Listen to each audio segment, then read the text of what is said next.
we would, move to the new arrangements across a whole range of areas. And the paper that's in the pack today is really a sort of a progress update, I suppose, on that transition. We would, across sort of 6 key areas.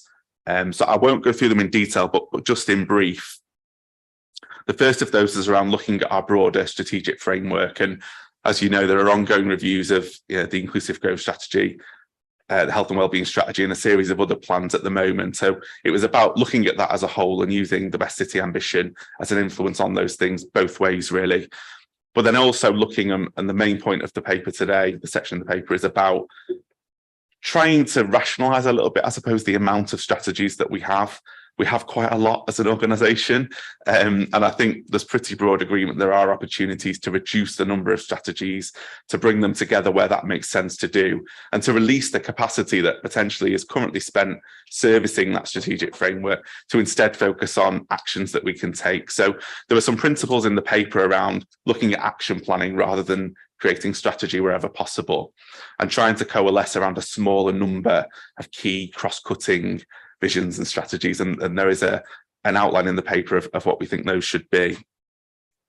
There's then obviously quite a big transition to take place on performance reporting against the Best City ambition, and then I won't go into this because the next item on the agenda is the first round of reporting against that, and hopefully you can see the direction that we are heading in, albeit what's in front of you is sort of a work in progress. And when we come back again in June, Tim will go into this, when we come back again in June, you'll see it will have gone a little bit further. But there are some examples in there of where we want to go. For example, looking over a longer time period for some of these indicators, they're not going to change significantly year on year, so we just need to take that step back and see how we're doing over the longer term. The breakthrough priorities were launched in the ambition, and the appendix to the paper has an update of where they are at. They're all moving forward at the pace that sort of the relevant resources allow, I suppose, but you'll be hearing more about those as we head through the rest of this year. And we've also taken a look at partnership arrangements that we have in the city as well. And that's an ongoing conversation about making sure we've got, the right people in the right place at the right time to drive forward these agendas. And, we're not intending to do any sort of big bang changes on that. It's really about just keeping it in mind as we go forward, and when the time is right, an opportunity presents itself to make sure that those partnership structures are fit for purpose. And that equally applies to what we have at a local level as well. And certainly one of the outcomes of the peer review, which I know is going to Exec Board next month, and there's an active conversation with the Strategy and Resources Scrutiny Board about the peer review. There's quite a lot in there about what we do at a locality level, which connects through to this. So that's broadly what the paper covers. Happy, obviously, to take any questions. The detail of performances in the next item. So I'll pause there, Chair. Okay, thanks very much, Mike. Do members of the board have any questions or comments? Mike. Thanks. Yeah, just one observation, and I know you touched on it, and that's about some of the other policies and programs that you've currently got running as well, sort of tandem with this scheme. A new one that we've all just been briefed on is the 20-minute neighbourhood policy. Now, I'm interested in that, the 20-minute neighbourhood policy. Looks like a good policy to me. But my instincts tell me if you were to overlay a heat map over Leeds, probably the communities you'd find that probably didn't fit the description of the 20-minute community would be a lot of the outer communities, especially ones that slip between the outer towns of like Morley and Rothwell. So communities like mine in Ardsley. So I think we will struggle to match up to the 20-minute neighbourhood. And I'm told it won't be fitted retrospectively. It will just be for future development going forwards. So our community misses out on that. But we then turn to this scheme, and again, I think we referenced the Social Progress Index, which is a significant contributor to this. Again, if you overlay the heat map across Leeds, you'll see all the focal areas will be the inner city wards. So it's almost like they contradict each other, and communities like mine seem to lose out on both schemes. Just wonder what your thoughts were on that. Thanks. I mean, on the specifics of the 20-minute neighbourhood proposal, there's probably other people better placed than me. But in terms of the overall picture that you sort of describe, I mean, what we have got in place, as you say, is a series of different ways of looking at the city in different lenses. The social progress index is one that we've got this set of KPIs. There's a lot of different lenses we apply through the Leeds Observatory. So I suppose it'll be about balance of all of those things as we go forward. And I think certainly in terms of the provision of information that we try to give to members and to decision makers, we will try to bring together, many different forms of information in that way so that members can make judgments about the right thing to do. I understand the point though, and certainly any specifics that you think, things that might not be adequately reflected in some of these sort of metrics, for example, really happy to have a further conversation about areas that we might strengthen. So this is sort of version 1 and the starting point. So there's always room to improve, but if there's anything specific, I'll let others come back. No, it's fine. I just wanted to make the point. That was all. Sandy. Yeah, thank you, Chair. I think I want to just sort of reiterate what Mike said, really. 20 minutes by car, and I think the report talks about 10 minutes by foot. In communities, particularly the outer communities, as Mike says, but even in large major settlements like Otley, we've seen a hollowing out of our employment over the last 20 years. And there is now, Otley is a de facto commuter town, dormitory town, whatever you want, as this city. And primarily this city has concentrated predominantly on employment within the city centre. And that's not just the council, that's obviously the wider business community as well. So we have to get in our cars to go to work. We have to get in our cars to go to a local job centre if we're looking for work. We have to get in our cars to do a variety of things. So it is just a comment to say that whilst the aspiration is admirable, I think the idea that we will someday return to people being able to live, work, and play in their communities, particularly places in the outer areas, is naive, because I don't think business and the council are able to deliver that. And that's just a comment, really. Yeah, thanks, Sandy. I think, as you say, that is a comment, but it may be something which the board or its successor next year will want to look at in more detail, the 20-minute neighbourhoods, because we do have regular updates on transport policy, on planning and on wider issues. And maybe that's something that the board would want to commission a more specific agenda item on in due course. Sharon. Okay, mine is on the Appendix 1. Just to say that it's great news to hear about the 2 new hospital workers, the case workers. However, following that, having the new case workers, how are we going to get people out off the hospital into their homes if we don't have enough care working staff? So, I mean, that's great news to know we're going to have 2 hospital workers. And then my other one is on the selective license it says just Aerials and Gipton, which will run until till January 2025. Are we going to find out how successful that was, and is it going to be rolled out? Because it's in here as part of our breakthrough ambition. Yeah, I'm going to allow that briefly to be covered, because obviously this is a generic paper, but really those areas, Councillor Hamilton, fall outside the remit. And I understand well, because this is a broader paper on the best city ambition. But I understand from Becky that the point that you're making about selective licensing is actually going to the environment and communities. But so perhaps that query could be transmitted to them. So, Mike, I don't know if you just want to touch generically on the points that Councillor Hamilton has raised.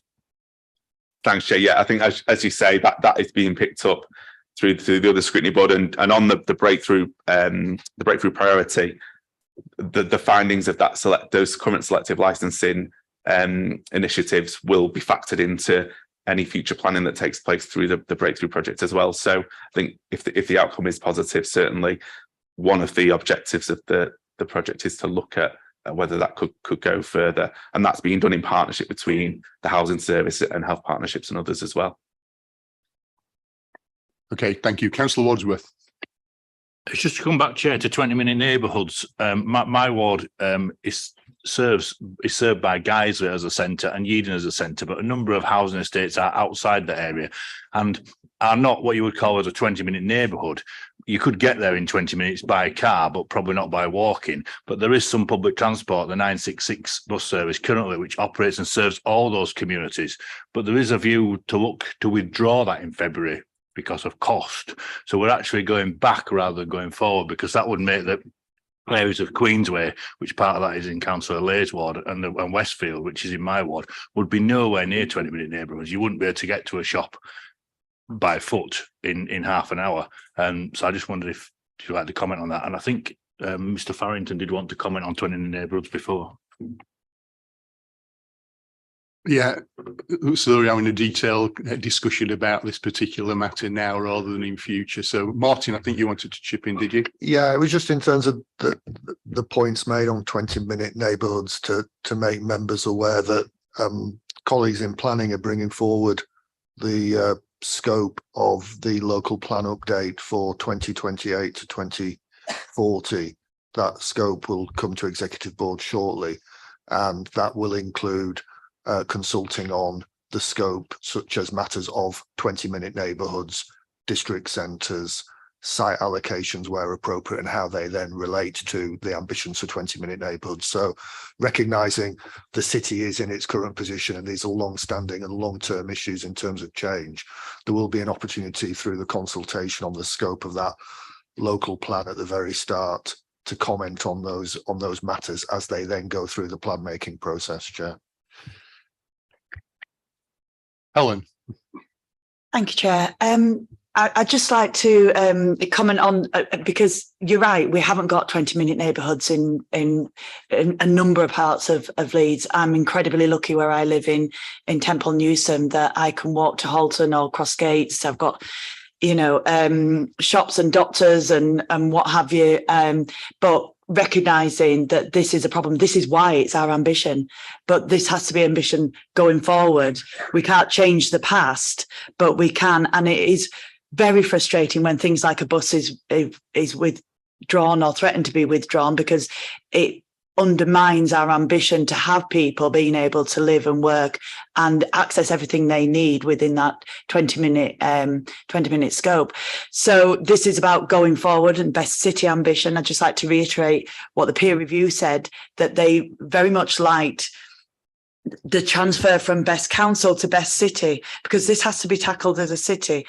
The climate emergency, transport, these issues around 20-minute neighbourhoods, all these the health thing has to be tackled as a city, and we want so have those ambitions to be the best city, I think. So yes, this is giving us the mandate to go forward and tackle those issues that you're laying out there, that prevent people from living successfully within their own communities at the moment. Thank you. Yeah, I think the point I was trying to make is that in actual fact we're going backwards by taking things out rather than going forwards, and the report tends to lay that we're going forwards on everything, and we are going backwards on some things, and I think we just need to acknowledge that. Yeah. And I think it's important that scrutiny continues to focus on these issues, and clearly, as I said a few minutes ago, this is maybe one that members want to concentrate on sometime in the future and have a specific report and a broader discussion on. And I think the other point I'd make is that some of our ambitions, we set the bar very high. We might not achieve that bar in every area, in every aspect, but setting the bar high means that you are actually trying to do your utmost within the resources available to the council and its partners to fulfill those ambitions. And it is easy to get cynical about it, but I think we shouldn't discourage people from setting the bar at a high level. I mean, we will be discussing as part of, I think, of the KPRs, the Vision Zero for killed and seriously injured. Now, it may be that we don't get to zero, but I think the ambition to reduce it as far as possible is a good one. And it's something that clearly this board and other boards have got to monitor and scrutinise over time, especially if there isn't movement, sufficiently acceptable movement in the right direction. But I think this discussion about 20-minute neighbourhoods will go on and on for a very long time. I've not had any indication of any other comments or contributions. I just wanted to ask one question, Mike, and it's on page 15, paragraph B. I wonder if you could just give us a bit more information about the identification of the areas that are going to benefit from the local area plans and what the timescale for that might be in terms of, rollout. Certainly, Chair. I mean, this is, I mentioned earlier, some of the work that's coming out the back end of the peer review, if you like, on what we're doing at a locality level. And this is, I think, will turn into one of those most prominent things. Colleagues in communities are actively looking at what the focus and scope of those local area plans should be, including the geographic footprint that they should cover and how you might group wards or community committee areas together. That work is at a very, very early stage, but I would anticipate that as we head into the autumn of this year, we're intending to refresh the Best City Ambition before the end of this year.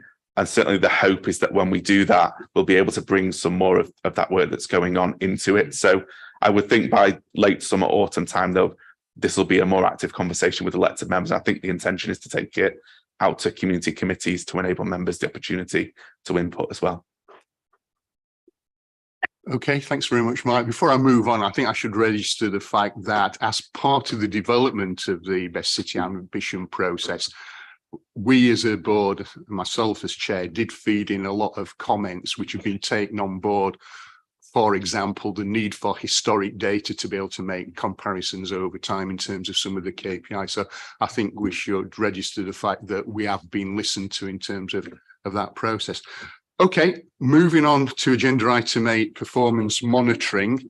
And I will ask the vast retinue of people who we've got at the end of the table, some of whom I can see, but vanity, I'm afraid, has persuaded me not to wear my spectacles yet again.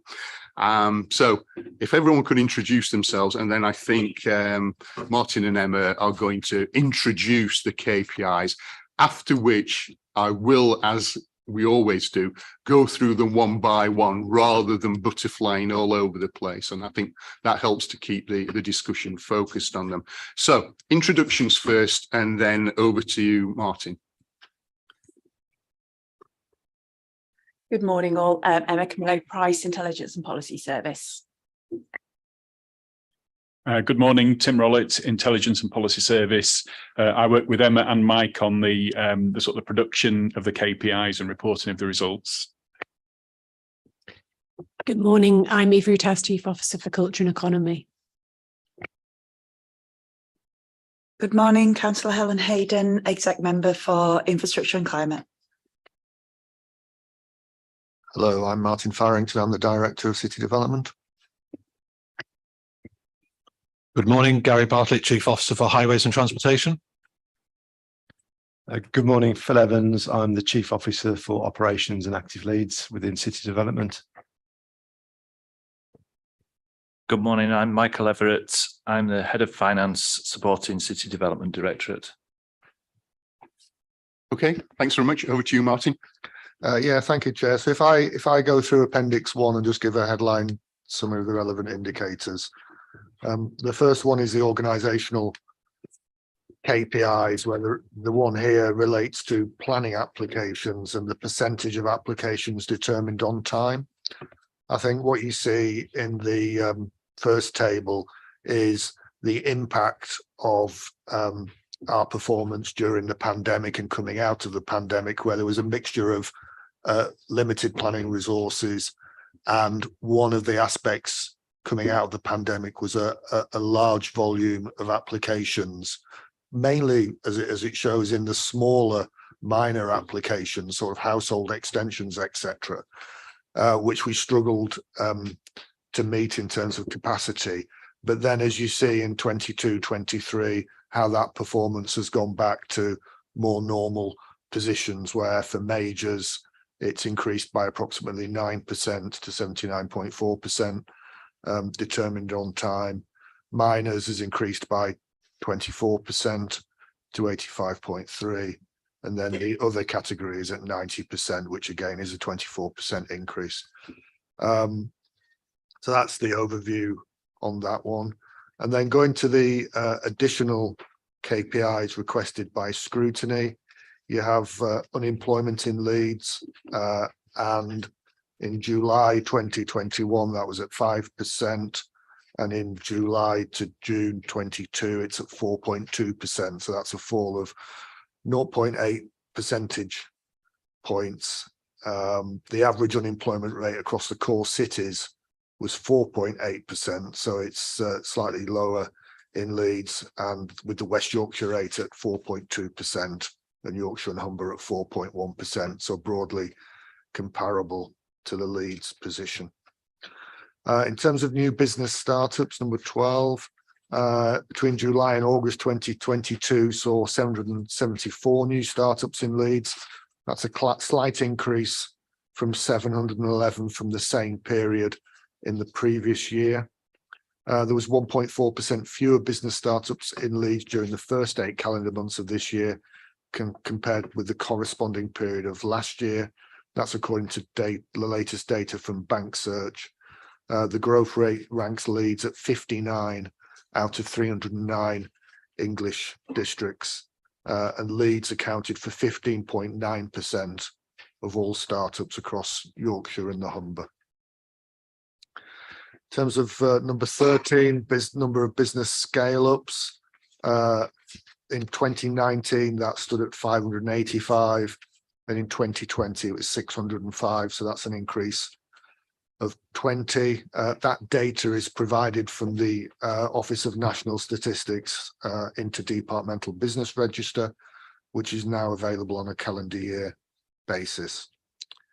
And then in terms of Appendix 1, performance summary on infrastructure investment, inclusive growth, carrying on. The latest 5-year survival rate for Leeds stands at 37.6%, and this is a drop of 3.2 percentage points from 2020's 5-year survival rate of 40.8%. The UK average is 38%, so our 37.6 is broadly comparable. And again, the UK average fell by 1.6 percentage points in 2020. The Yorkshire and Humber region is 39% in 2021 also. In terms of growth of new homes in Leeds, we achieved our target for last year in terms of ahead of the 3,247 new homes. That's the third time in 4 years that we've exceeded the core strategy target. We missed slightly in the year 2020-21, principally because of the pandemic impact, and particularly in the first quarter of that year. So for April and June 2022, there's 534 homes that have been delivered.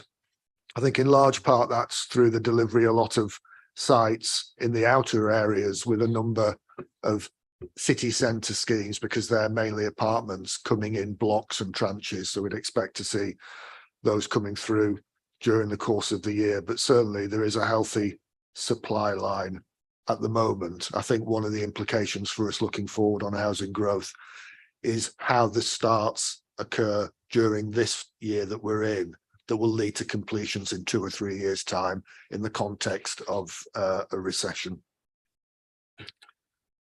And then in terms of number of new affordable homes, the new affordable homes target increased from 1,158 to 1,230 annually, and that comprises an annual in-year target of 434. And you see in the table for item 16 that in April to September 21, there was 188 homes delivered in that period, and that increased by 41 between April and September 2022 of 229 homes. That probably relates to an increase overall that we're forecasting. And as members may be aware, we brought the affordable housing plan to executive board at the end of last year, where we see a pipeline that should get us to 750 units per annum in the next couple of years. That includes our own new build program, where in the end of last year we completed affordable homes in Armley, Seacroft as locations, and there are currently 287 units under construction out of a pipeline of 1,145 new build homes. And that then also links to other large affordable housing schemes on site or sites with large amounts of affordable housing, such as the Guinness Partnership, who are delivering 928 homes at Point Cross, of which 311 are affordable. And also our pipeline being supported by the amount of money that we've secured through the Brownfield Housing Fund, which could potentially include 435 affordable homes. Then in terms of residential built to the required accessible and adaptable standard, that has been a positive increase in terms of the number of homes that meet that standard, going from 30.05% in 22-21 to 49.1% in 22-23 for M42, and policy M43 rising from 1.9% to 2%. In terms of KSIs, number of people killed or seriously injured in road traffic collisions, between July and September 2022 across all road users, there were 143 people killed or seriously injured. That compares to 123 in the same period in 2021 and 93 in the same period in 2020. So I think certainly we see, as road traffic has returned more to normal levels post the pandemic, then unfortunately the number of KSIs has also increased. And then with regard to children and young people, the KSIs for road traffic collisions in Leeds was 13 in the same period in 2021 and 22 for that July to September period in 2022. So again, an increase there. And linked to that, and you touched on that earlier, that the Leeds Safe Roads Partnership has developed the Vision Zero strategy, and that has started to be implemented, where as I drove into the city today, you saw the messaging on the highway about the personal responsibility of the driver in their car, which was good to see. And then there's satisfaction with a range of transport services at number 20. And in 21-22, that was achieving 6.6 out of 10. And in 21-22, it's gone down to 6.5. So a marginal reduction there. On city centre footfall, in September 2019, there was 4,632,000 visitors. And in September 22, that was 4,150,000 visitors. So a fall of about 10.5% over the period. And certainly I think what we're seeing is good footfall at weekends, less so in the week, and particularly Mondays being quieter. But certainly 2022 is better than 2021, but we're not fully yet at the level of returning to 2019 footfall levels. And I think, does that cover all of the KPIs, Chair?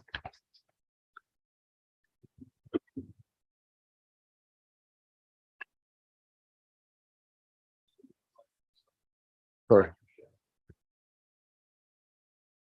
Thanks, Martin. I just wondered if you wanted to make reference to the charts on pages 41 to 45, because they obviously relate to a number of issues that aren't necessarily covered directly by KPIs. But as we've got, as we've got them in front of us, I'm just wondering if you wanted to make any comments on those.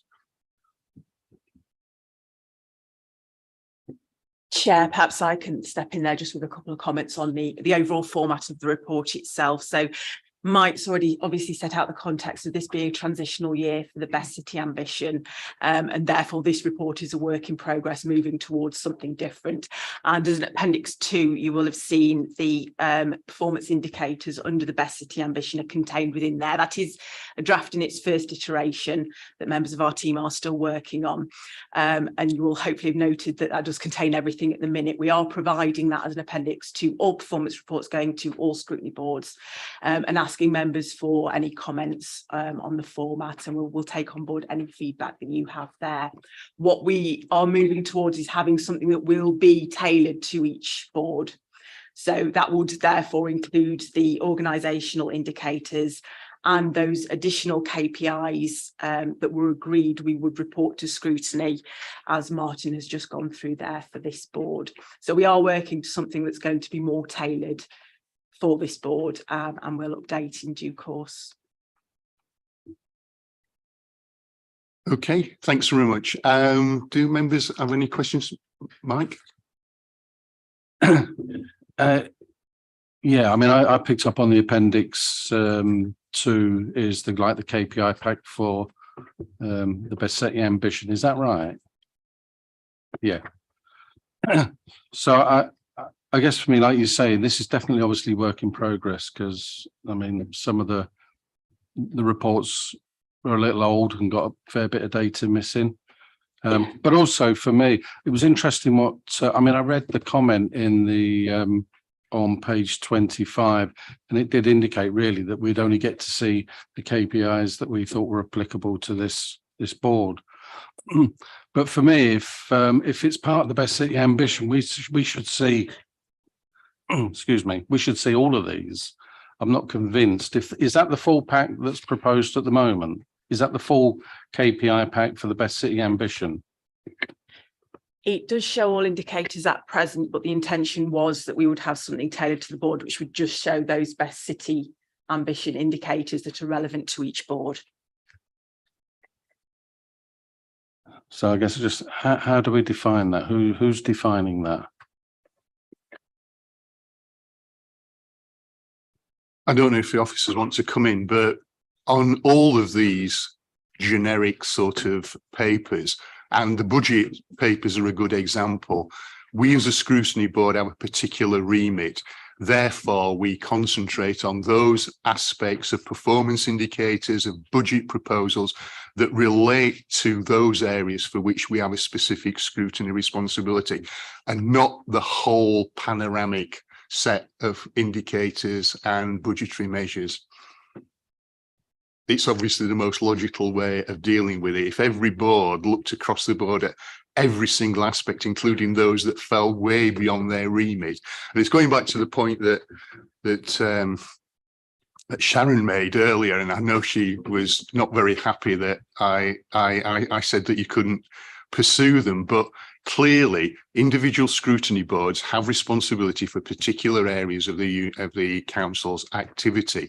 And if we want to raise issues as members relating to, for example, health issues, then the best place for that to happen, directly or indirectly, is the Adult Health and Active Lifestyle Scrutiny Board, because they will have officers, internal and external, who have got the expertise, who've got, Sharon, if you permit me, who have got the expertise to answer the questions. So I don't think it's legitimate for us to have such a broad remit that we look at anything and everything we possibly want to. We have to remain within the boundaries of what the council has decided corporately we are responsible for scrutinising. Sorry, a bit long-winded, but I thought that was something that was just recognised as part of the role of scrutiny boards, this scrutiny board and other scrutiny boards, and our role as members of those scrutiny boards.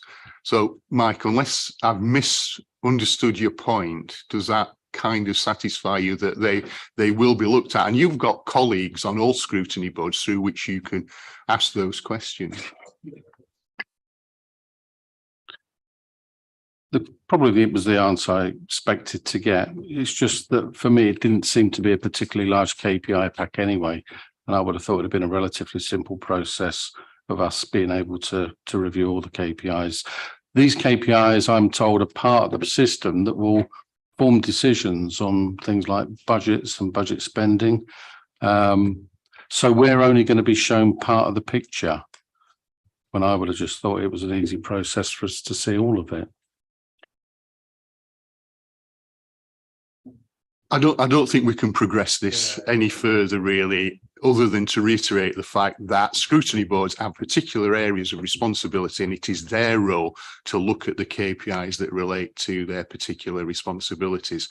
And for every scrutiny board to look at every KPI, and I think there are probably many more KPIs than you're giving credit for, Mike, but Mike Eakin, I mean, I just wonder if you'd like to come in and, or Tim, and comment on the number of KPIs that relate to the Best City ambition.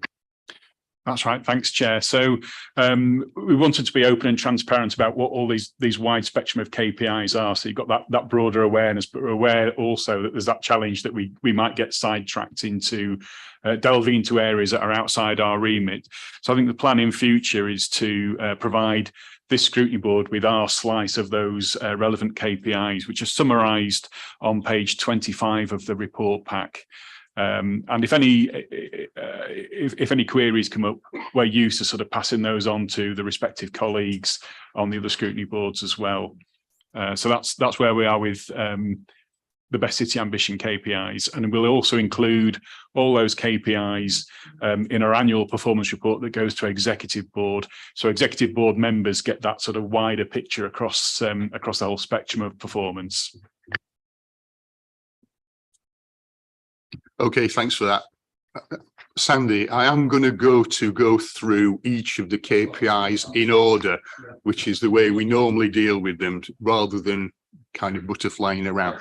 So going back to page 26, starting off with KPI 10, planning applications. Do members have any questions or comments to make on that?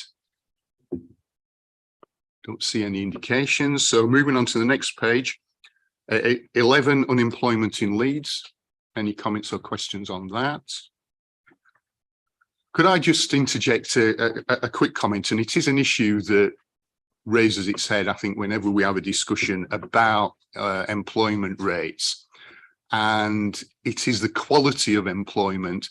And I know it's very difficult to get a breakdown of how many people who are employed are actually doing maybe 2, 3 part-time jobs, are on 0-hour contracts, are basically involved in bogus self-employment schemes, which we know are an issue. And I'm just wondering, and perhaps you can comment on this as you normally do, as to whether there is any way in future, not here today and on the KPIs, but of breaking down that sort of employment structure, so we've got a better picture, not just of the global employment and unemployment figures, but the quality of that employment. And I know that there is a chart at the back under the appendix of good employment, which is defined by the pay scale. But I just wondered at this point if you could comment on that aspect.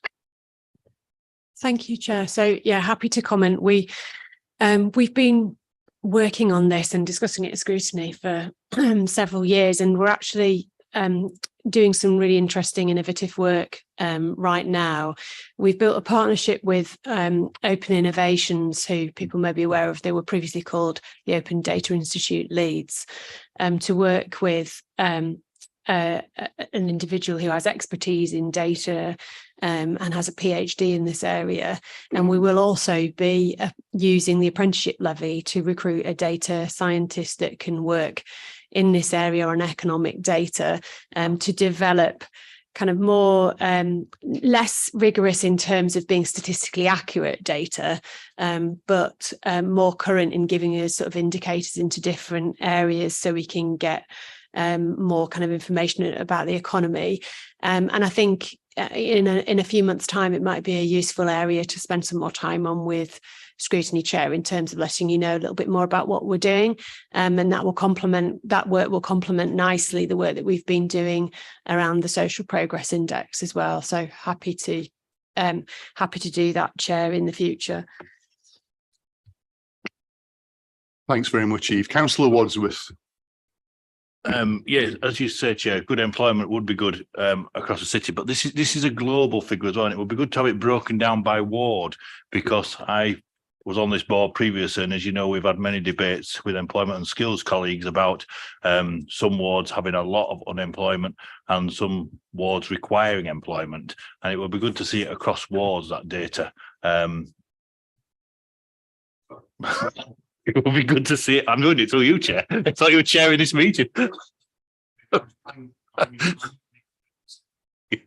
as I said, that would be a request that it's broken down by ward so that board members can see the picture across the city. Eve or anyone, is it possible to achieve that sort of breakdown? That data is already available to elected members, and so we can circulate after the meeting, just as a reminder, how elected members can access that data to be able to look at. But maybe just to follow up on Councillor Wadsworth's point, it might be useful for wherever possible when we get in reports back on employment initiatives and inclusive growth, if we could just have some sort of table that gives us an indication of where those disparities exist. And I think that would be useful, wouldn't it?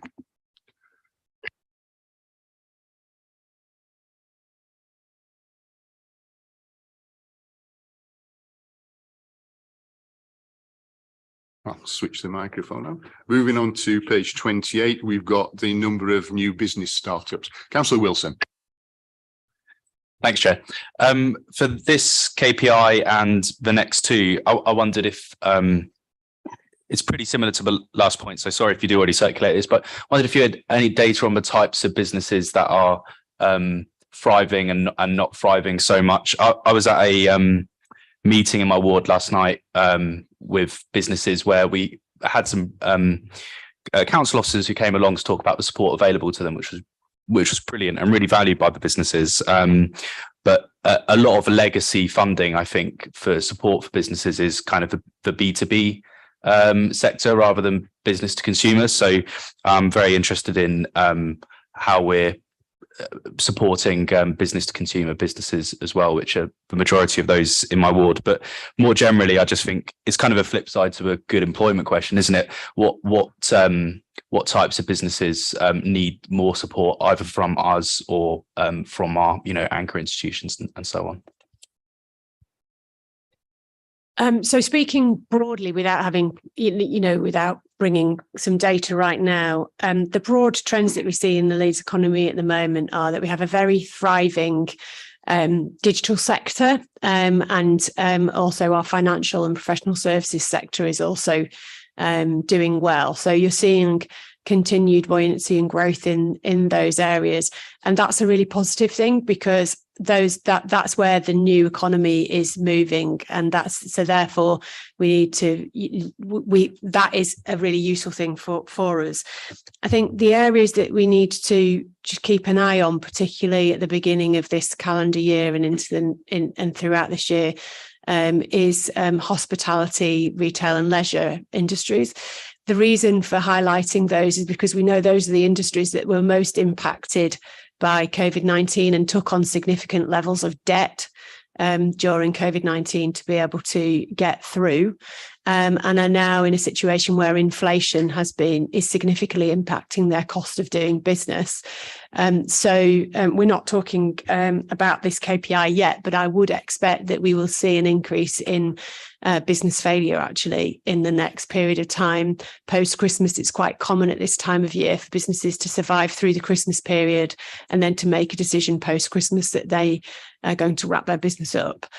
So we do need to be thinking about those areas, and it's a really positive thing to see this week that the West and North Yorkshire Chamber has actually launched a forum specifically for hospitality businesses to champion their voice. And so I would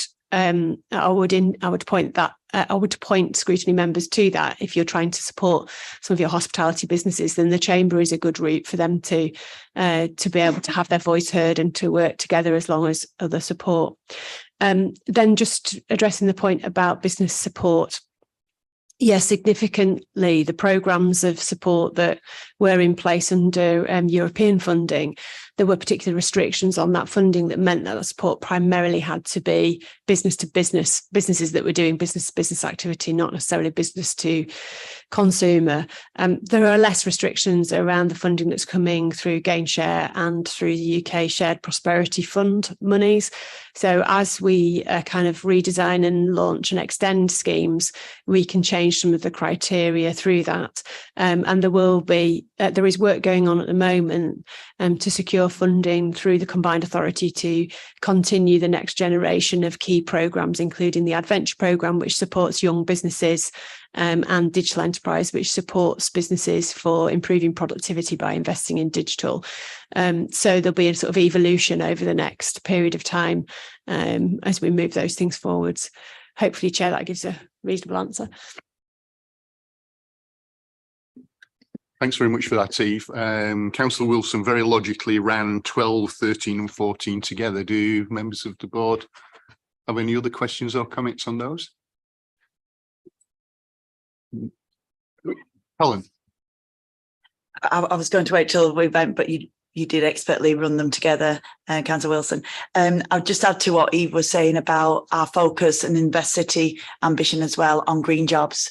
And there's a whole programme of support in order to develop and because of the investment that we as a council and other anchor partners are making in terms of carbon reduction, etc., and decarbonisation, there are businesses moving to Leeds and setting up in Leeds, and therefore starting with the apprenticeship.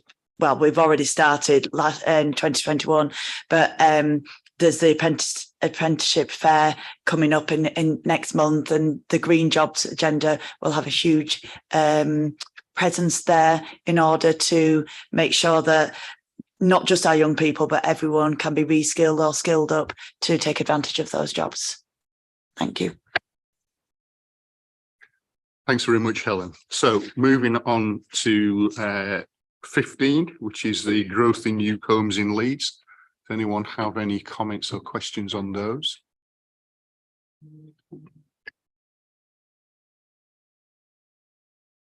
Could I just ask a general question in respect of the figures? Clearly, these were determined as part of the council's core strategy and the public inquiry and the inspector's findings from them, and are intended to meet overall housing need, although we will go on in the next indicator to talk about affordable housing delivery.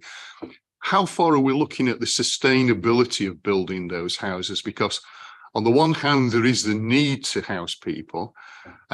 We also, and this comes up, I think, in the budget paper,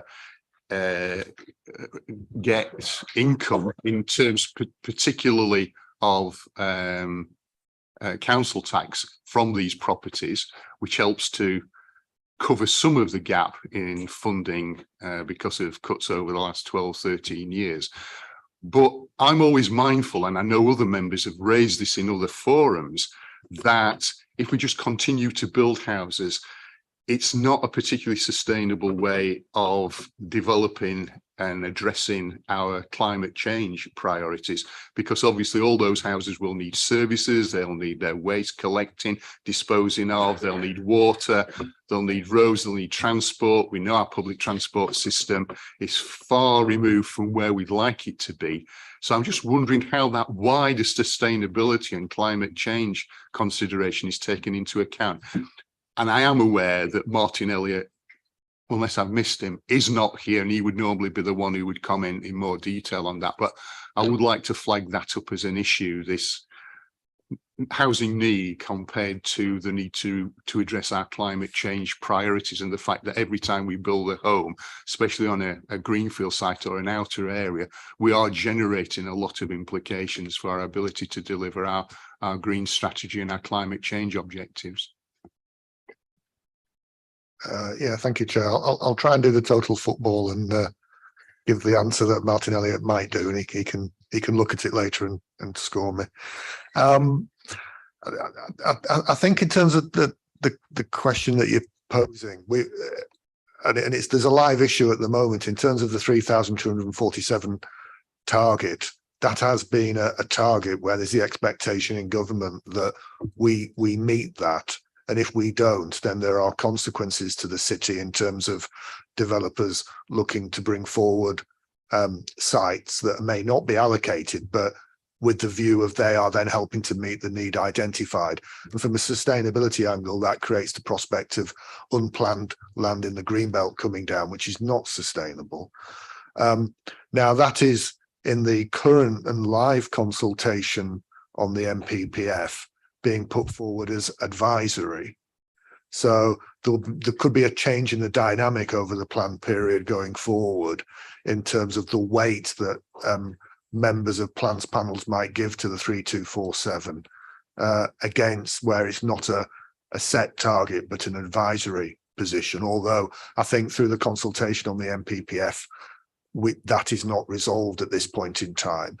And then the other aspect to consider is that the current targets are being brought forward in the context of our current local plan, which was adopted by the council in 2014 and takes us to 2028. That went through the inspection process at that time, and was all the sites that were in it were subject to sustainability appraisals at that time. I think certainly the local plan that I referred to earlier in the meeting, going from 2028 to 2040, will again have sustainability appraisals as part of it. But I would imagine, given the time that's elapsed between 2014 and the period now, that those sustainability appraisals will look different, and you may get a different view in terms of the sustainability of sites that come forward through that planning process, as opposed to the planning process that took place to adopt the plan in 2014. Okay, thanks very much, Martin. I think as Martin Elliott's alter ego, you probably scored quite highly there. I think this is something that the board will want to revisit time and time again. And I think our response to the draft core strategy amendments and how we're trying to push the boat out and maximise the impact on climate issues will hopefully help to bring those two parameters that we've talked about together more closely. But obviously that will very much depend on what the response is from government and through the planning inspectors to what we're trying to achieve through that. Thank you, Chair. I mean, it's going to be a real, I think, as Chair, you raise a hugely important point, because the demand for what we want our land to do for us in Leeds, from a housing perspective, employment perspective, things like solar farms, growing food and planting trees. There is at the moment and will be a huge demand for land from various different. And I think we're going to have to be really clever. And I won't give us an intelligent answer as Martin has done, but I'll give the laypersons. We're going to have to be really clever about land use and really innovative. And brownfield land, like we're developing and people are building houses and homes on Kirkstall Road, is extraordinarily expensive to clean up from its previous chemical uses, etc. So there are ongoing issues, but the determination is there, the ambition is there. And we are currently well over 80% of these new homes are being built on brownfield sites. But yeah, it might be something that in the future that this board would like to look at. But that concept of land use and how we use the land available to us, and how little land we've got available to use, and the innovation that's coming forward. Thanks very much, Helen. Councillor Wadsworth. I'm a little confused, Chair. Are you suggesting that we don't build the target, or build less, or don't build at all? I mean, that's, you and I both sit on the Climate Emergency Advisory Committee, and they're not suggesting that, are they? They're suggesting that we grow more sustainably. And Councillor Hayden really is also suggesting that we grow more sustainably. Because if we don't grow the city, we won't have anywhere to house the nurses that we all need across the road. So I was just confused whether you were suggesting that the city shouldn't grow anymore to protect the climate, or whether you're actually suggesting the city can grow, but it needs to grow in a sustainable way. I have to smile slightly at that comment, Councillor Wadsworth, coming from a member of a party that has consistently hammered the Labour administration for its housing target numbers. And the question is purely about how we look at the sustainability of housing growth. So it's not just a case of figures. It's looking at almost every development and saying, is this sustainable? Because if we just grow willy-nilly and say, oh, well, all growth is good, I think that's a recipe for disaster. And I think it's one of the reasons why we are facing a climate disaster and a climate emergency. So my question wasn't about the figures. It was about how you subject the tests of housing need and sustainability in order to ensure that we're not militating against our ambition and to address climate change. So I don't want to get into a discussion about numbers because it's much more fundamental than that. But as I say, I have to smile inwardly at the comment about housing numbers from a party that has consistently said we need fewer than the numbers that we're currently working to. I don't want to get into an argy-bargy at this stage, but you started it. Right, okay. Are there any other questions or comments on this? Then therefore we'll move on to page 32 and the figures relating to the number of affordable homes delivered. Are there any questions or comments? Mike? Yeah, just one. Can somebody confirm what the total figure is for the backlog of affordable housing? I suspect that question is about what was the global figure, overall figure that we started from, into which we divided the year by year targets in order to deliver that overall amount. Is that basically? To be honest, I'm repeating what I said probably exactly 12 months ago when I was sat here. It's just the target confused me, and it still does a little bit, but it relates to the 796 backlog per annum. And it was the per annum bit. So we're not actually 796 behind, as I understand it, because I think it was explained to me that we had to spend 10 years of per annum at 796 homes. So again, I said it last year, does that mean we're 7,960 homes behind on delivery of affordable housing? That's be best if I could provide a written answer on that, Councillor Trustwell, just so that we get it right. But what you've got there in terms of the in need is the in need, which is a function of the needs assessment, the amount of new housing that's been delivered, but then taking away where existing social housing may have stopped being social housing because it's been through right to buy. So you've got a number of factors that then impact on what that in need balance is in each year. But if I provide a written answer, Chair, and provide it that way, if that helps. Yeah, I think it would, Martin, and for the edification of all members of the board, because this is an issue that crops up every time we talk about this particular KPI.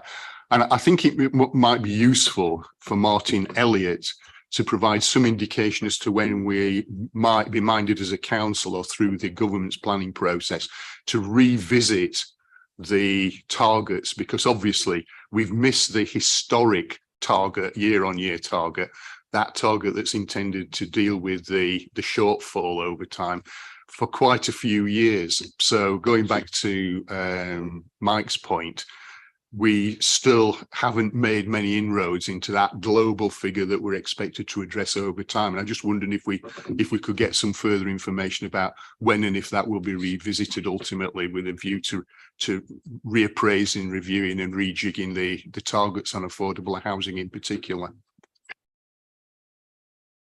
Yeah, I'll provide that note, Chair, but I think that's why it's presented as a need, because the need is constantly changing. Because as you know, so as we go into recession, for example, one might think that the need will go up, but the challenge we have is that the supply of new affordable housing doesn't keep pace with that need.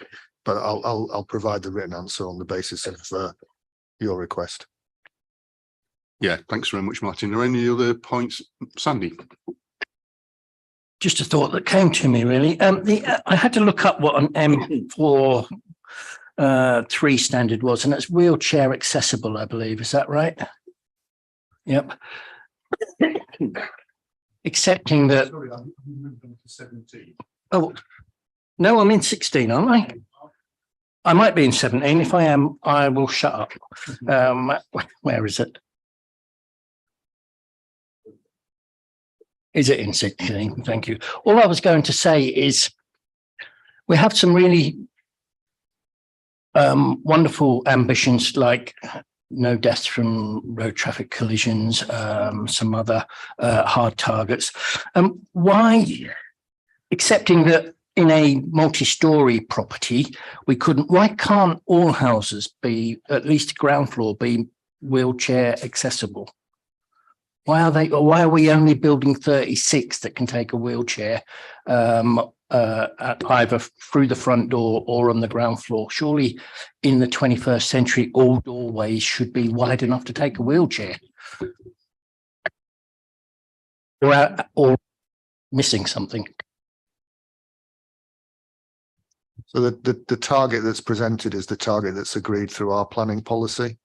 So it sits against that, and I think the detail of the answer, Councillor Lay, will be with regard to what developers might say would be the viability of doing that in terms of the cost of the developments, and that would be a consideration through the plan making process at inquiry that the inspector signed off on that being a reasonable target. Thank you. To be fair, it was really rhetorical because it had just come into my head, and as you know, I verbalise everything I think. And there's no problem with that, Sandy. So moving on to 17, if there are no further questions on 16. Okay. 18 is progress 8 scores for Leeds, which are moving in the right direction, shows added value in terms of the achievements of young people once they've been through the system. Yeah, Councillor Lennox. I'm just wondering whether, obviously, this is more the scope of the Children and Family Scrutiny Board, but I'm just wondering whether it might be helpful next time we get an update on this to see the gap in achievement as well. I don't know whether that can be built into these Progress 8 results, but we're aware that some children are still struggling from the effects of the schooling lost over COVID, and it might just be helpful for the more sort of holistic picture of how Progress 8 scores are doing if we also included the gap in achievement and whether that's closing as well. Yes, thanks for that. It was a useful comment, and I'll work with colleagues in children and families as to getting that information and including it next time for you if we can. Okay, in the absence of any other questions or comments on that, we come to 19, which is always an indicator, always a KPI that exercises the board, and invariably we have long conversations, and in some cases we actually held an inquiry, a detailed inquiry last year or year before. Councillor Lennox. Thank you. On page not 37, is it 37? Point number 3 in those points in the middle there, I think it's really good that language is humans and communities, because I don't know about everybody else, but I see so much hysterical response to suggestions about, for example, active travel neighbourhoods, because people think that we are going to seize their cars and force them to ride bicycles around the city. The emphasis on humans and then everything that can come from that, I think, is a good way to take that language. I think it's a good way to keep going with that, because the second you suggest that that we offer better active travel routes for people, they lose their mind and think we're going to come and take their car keys away and lock the car up. And so we just to support the focus on using the sort of language humans and communities. Obviously, we all know what active travel neighbourhoods are, and we all know the benefit that they can bring. But I think given that we've seen an increase over the last couple of years on the number of people killed and seriously injured, I'm glad that we're continuing to focus on this and stepping up our focus. But I definitely think that we need to, I mean, this is the result of it. We either make these changes to our roads or we see increases in people killed and seriously injured. So doing what we can to make sure that it's it can't be hijacked into a conversation about a war on the private car or anything like that. That focus on humans and communities is a good way to take it forward. Yeah, thanks for that, Jess.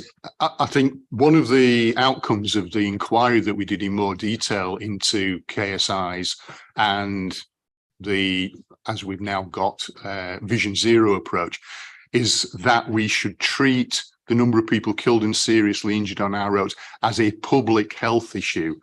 Not one for highways design and engineering, not one just for enforcement, but actually a public health issue of the highest priority given the numbers involved. And I think you're quite right to point to the fact that we need to humanize it rather than making it mechanical in the way that a lot of people, in a way that perhaps the council in the past has been responsible for portraying it. But I don't know if anyone wants to. Helen, you wanted to come in on that. Yeah, and just thank Councillor Lennox for that excellent point, and it's humanising. And it's not just the language around what we do with the roads and our communities, but in terms of not using the word accident anymore, and not use, and we do still use like vehicle 1, vehicle 2, but it was a human being that was driving that vehicle. That vehicle didn't, you know, act on its own. It's not Knight Rider. You know, it's and taking the responsibility for all of us, you know, and particularly car drivers. And I just want to huge thanks, because I'm really proud of the work done from by Gary and all the team, Lindsay and Gillian, and the adoption of Vision Zero. And as you said earlier, Chair, we might never get to Vision Zero, but we're gonna work towards that. And you can't have any other number, can you? Because what number are you gonna pick? You know, how many people killed or seriously injured is it acceptable to have? But also in terms of those safe roads and humanising it, and Councillor Lennox mentioned the other benefits. But in our poorest neighbourhoods, they're 5 times more likely to have air quality related illnesses and conditions, and yet only 1 in 3 people will have access or own a car. So you have the most deprived communities suffering the worst from air quality issues. So it is a public health issue, not only with being killed or seriously injured, but also with the health related issues that come from people driving and not driving well enough, and being able to driving on roads that aren't designed for the car, basically, and should be for people rather than, and that streets for people policy as well, I think is really important, not just in Vision Zero, but also our climate, but also our health outcomes as well. So thank you. Yeah, thanks very much. I mean, in a way, that factors into a point that I made earlier about the sustainability of housing development, because if you haven't got, for example, decent public transport alternatives, then you're actually pretty more likely to put more cars on the road, driving through the communities that you've described. Councillor Galvani. Thank you, Chair. Totally agree on looking at this as a public health thing. And in public health, primary care is vitally important. And I see safe speeds as part of that primary care. Now, Councillor Hayden knows what I'm going to refer to here because we've had discussions. There's a relatively short stretch of ring road through my ward. It's proposed to go down to 50 limit. There's a campaign to get it down to 40. Now, highways officers are saying, but for that sort of road, the recommendation from government is 50. If we are serious about this, we should be saying, okay, the recommendation might be 50. We have a case for 40. There's a road off that ring road, which for part of its length is a 20 limit. The highways officers again say, on the recommendations, the rest of it, which goes past the children's playground, can't be 20 limit. again, recommendation. We should be going beyond that. Thank you. Gary, over to you. Thank you, Chair. Fully understand the comments being made. We do have to comply with the DFT guidance because if we don't, experience has clearly shown that just putting speed signs, lower speed signs up doesn't bring about change in driver behaviour. They need to feel that the general environment gives them that feeling that a set limit is the right one. And if you just plonk a lower limit in a particular road, because that's what some residents desire, that doesn't bring about the effective outcome that you're looking for. The other important aspect to this is that the police, we also have to make sure that we take on board comments from the police, because ultimately, if we put a lower speed limit in below the DFT sort of recommendations, what will happen is that there'll be complaints about speeding vehicles that will lead to requests for the police to enforce, and it just becomes a vicious cycle. So we've had a good track record of lowering speed limits across the city. We've introduced 20 mile an hour across many areas and want to continue to roll that across residential streets. But the national guidance has been put there for very good reason, so that local authorities do abide by it. And it's the added and final point here is the idea being that if it was possible to transfer yourself from one place to another over in a Star Trek type of way, if you landed in one street in one city or in a part of a county, the environment would give you a feel for what that speed limit would, and there needs to be consistency across the whole country, so that when drivers move around the country, they recognise what the speed limit may be, plus then all the signs that go with it. You want to come back? The contrary argument to that is there are similar roads across the city which have those lower limits. That's the problem that this particular group of residents don't quite get. And it's an issue, it's a question I don't see the answer to. There are very similar roads with the lower limits. Don't know. So the first step that officers will take is to actually go out and measure the speed of vehicles, and that will help determine the speed limit. So for whatever reason, similar roads might create different speeds for whatever reason, perception by drivers, but that is the starting point. But I'm more than happy to take it away and talk to traffic colleagues again and pick up the issues and just double check that we're just being pragmatic and sensible. Thank you. And I suppose one of the wider points that comes from Councillor Galvani's comments is how far we are prepared as an authority if there is a justification to override the kind of national guidance, and that we're not simply seen to fall into line with it. And I think what you've described, Gary, is a process whereby you take all the evidence into account and would be prepared to make a recommendation for a reduction in speed, and you're not simply kind of beholden to national guidelines. No, I think increasingly we're pushing the boundaries on work that we're doing in highways and transportation now, and the comments that have been made earlier about humans and communities and the work that you've seen in the city centre is stuff that we would like to roll out across district centres and other parts of the city. And our Healthier Streets campaign that we'll be bringing to councillors later in the year will be of particular interest, I think, in that regard. So Vision Zero is a really challenging target for us, and we're going to have to push the boundaries. And just to illustrate how challenging it is, the West Yorkshire Vision Zero board meets on a regular basis, a quarterly basis. Between the meetings in September and December, there were 11 fatalities across West Yorkshire. Each one of them, I'll be careful what I say here, was beyond engineering influence. and I think members will know what I'm saying there. There were other extenuating factors. We need to be able, as Councillor Hayden say, be able to influence drivers. You know, why are you not wearing a seatbelt? Why are you still drinking? Why are you taking drugs? Why are you excessively speeding in local areas, in areas that you use day in, day out, often is the case.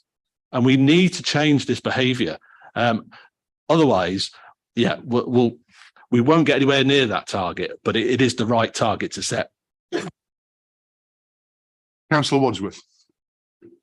Just a quick comment on speed, because I know the road that Councillor Galvani is referring to wanting the speed lowering, and I also fairly sure that I know the road he's referring to where the speed has been lowered, and the category of roads should suggest that it was higher. I know why it was lowered, I know when it was lowered, and I don't expect Gary to comment on that particular road, but it is difficult when we don't have a uniformity of speed limits per category of road.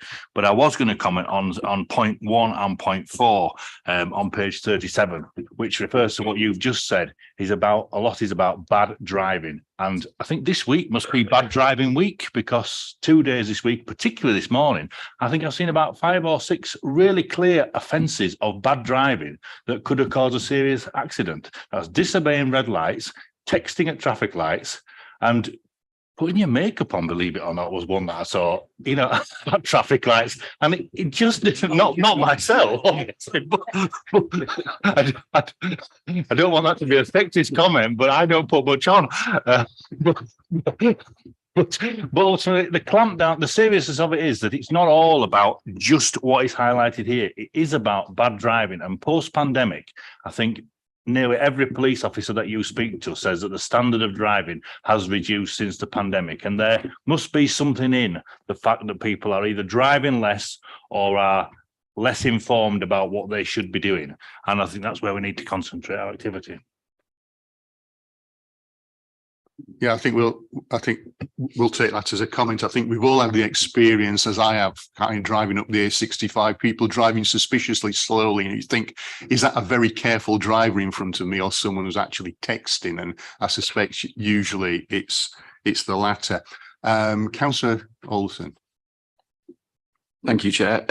Slightly picking up on a point Gary made and what my colleague Councillor Wadsworth just said, it's around influencing people, and it's not so much it is very important what we do on the roadside and reducing speeds and various TROs and such that will make the roads safer, but it's also about educating people digitally and making people aware. I believe on 2 occasions at previous scrutiny boards I've mentioned about crossings, how we're in the process of changing from the old style crossing to the new style crossing. You'll forgive me because I don't know the terminology for the two. And I did highlight previously that I think it was an officer had sent me a link to a Derby Council video of how the new crossings are, how they operate, and essentially how people should use them. And I think that's equally as important, that we are putting that digital resource, putting attention into the digital resource, and then the various social media feeds that the council run are plugging that and pushing it out, because ultimately, we want school children to feel safe when they're crossing. I'm not suggesting that there are many children. I don't know, but I would like to think there's not many school children knocked over while using a crossing. But I think it's a quick and easy win just to have that type of digital content available. Not just for crossings, but for other things, to make sure people are aware of the surroundings and how these sort of systems are working. So it was more of a point, but also a question of, has anything been done with, Gary, you've nodded, so I assume you remember me mentioning that point. I wondered if anything has been done to sort of get something Leeds based put together for that. Thank you. Yeah, I'll just have to check with colleagues on that specifics in terms of what they've been able to push out, but the point you're making about comms campaign effectively and getting things out digitally is well made, and it's something that we're actively looking at. And I think members are aware of the Connecting Leeds brand that we've brought together over the last few years to highlight our work.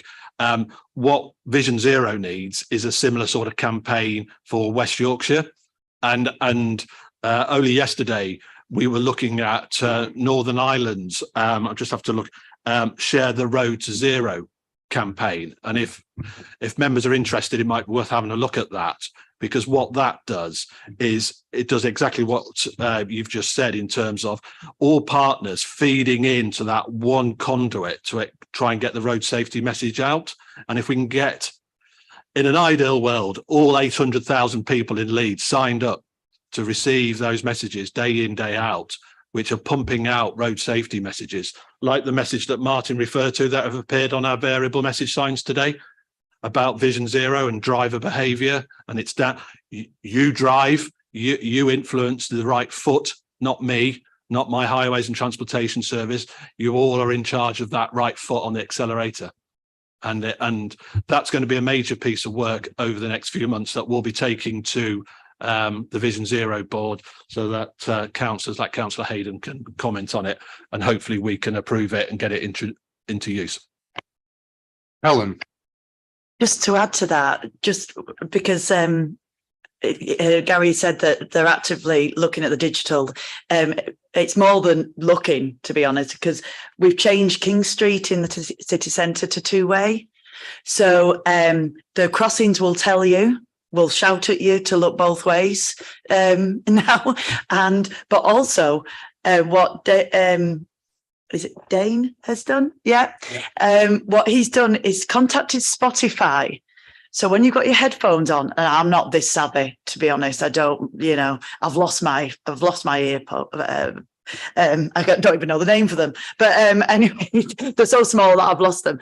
But if you're walking along Wellington Street and you're going to cross King Street, Spotify will interrupt your music to tell you to look both ways. Yeah, exactly. So the service are really using as much digital infrastructure as we possibly can. Yeah. No, thank you for that. I just do want to point out, I'm not suggesting you're not doing it, and from what I do see, it's all positive. I guess one of the points that I just don't want to get lost in what I was making is it's not so much always driver education. It's also, for example, educating school children on the new crossings and such, if you know what I mean, various processes throughout the highways. I don't want you to think that I'm just ranting on about crossings, but yeah, thank you. Yeah, we've obviously discussed this issue so many times, and I think we reached the conclusion that there has got to be a greater emphasis on awareness raising and education and changing driver behaviour. Having said that, I think there's one other component which we always must mention, and that's enforcement. Because I think as ward members, as well as a scrutiny board, when we get figures of traffic surveys that are undertaken, we're always extremely surprised to learn that the vast majority of motorists in an area are driving at or around the speed limit and aren't exceeding it by huge amounts. But there will always be that core of reckless and irresponsible idiots who don't give a toss, to use the vernacular, about the potential impact of their driving.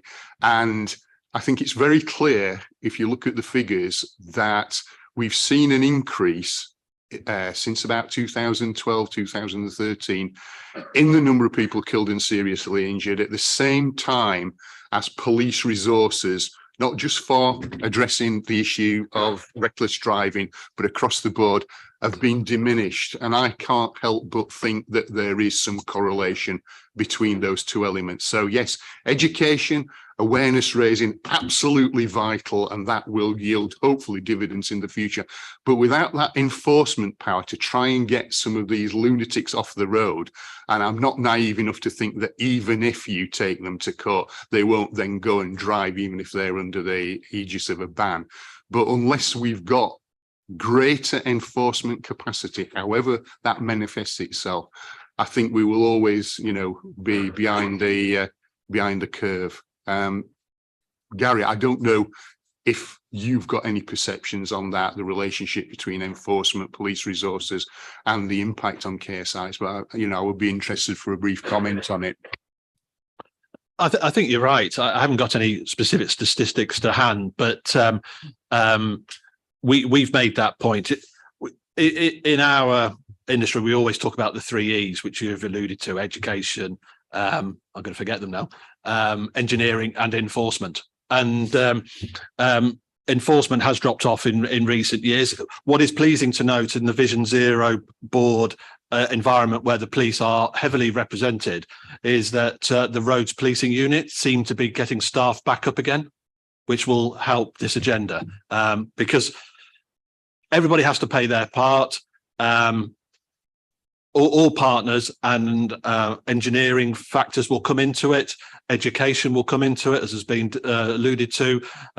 Communications will be important, but as you said, enforcement will be needed, because unfortunately there are those people on the road who, no matter how many signs we put out, and City Square was a very good example, where we had 70+ signs out, people still wanted to get from A to B in the shortest time, and the knock-on consequences for everybody else were quite severe. So some level of enforcement at some point in time has its place. Sandy, you've been moved by the spirit again.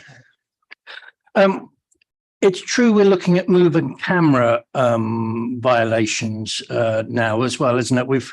I know my colleague Councillor Campbell has asked for a couple in Otley, but they're 50,000 a pair or something. So we would be able to, be able to use those funding if funding was available. Would we look to use that type of thing? Not just in Otley, of course, but across the city, particularly in our community streets. I think the simple answer is yes. We are applying to DFT to get that power. It's been available to authorities in London for many years, and authorities outside of London have been pressing for this provision for that period. And thankfully, that's been heard, and we are in the process of acquiring it. We do want to deploy it in a reasonable, pragmatic manner. We don't want to, and I exaggerate to make the point, have cameras on every junction and every street. That would be inappropriate, and we would lose the public with that. So we do want to target where it's most needed. But the simple answer is we're applying for that power, and we have a number of sites that we want to use, and they will effectively be, then eventually they will be rolled out to many other places across the city. Okay, thanks for that, Gary. I think we've had our normal wide-ranging discussion on this particular KPI, and with good reason. And obviously, we will be looking at the rollout of Vision Zero, or rather, the successor board will be looking at the rollout of Vision Zero on a regular basis. And that's another opportunity for members to rehearse their concerns about the number of people killed and seriously injured on our roads. So moving to page 39, satisfaction with a range of transport services. Does anyone have any comments or questions on that? You look as though you're being moved by the spirit again, Sandy. I'm going to move on. 21, city centre footfall. Okay. Oh, sorry, go. A simple pre-prepared question, really. How do we, for somebody new to the board, how do we measure footfall? Just literally cameras?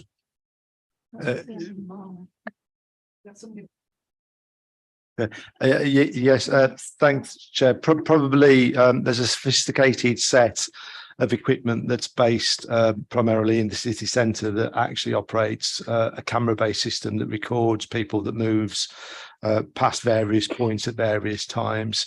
It's an industry standard system operated by a company called Springboard that's universally used in many, many places all across the world. Councillor Wadsworth. The question really is, how are we going to try and increase the footfall, particularly on the very quiet days like Mondays? Because if we're not careful, we'll get that places will close on a Monday because they're not getting much footfall. So then no one will come in on a Monday. So that will transfer to Tuesday and to Wednesday. And we're going to be a 3-day city before we're finished. That is already happening because of businesses' energy costs. And it's very expensive for them to stay open with only a few people coming in. That's happening not just in the city centre, but in the outer areas as well. But particularly the city centre, are we looking at measures to encourage people to come in on the quiet days? I'm thinking possibly where we might reduce car parking charges, or in some cases allow short-term free parking so that people would come in and visit a specific business on a quiet day.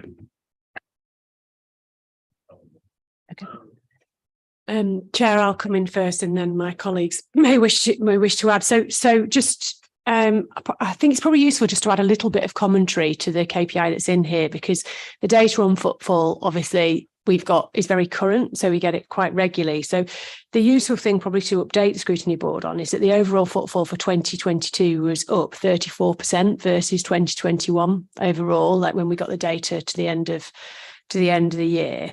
The national average increase was 30%, so actually Leeds is faring slightly better than the national average.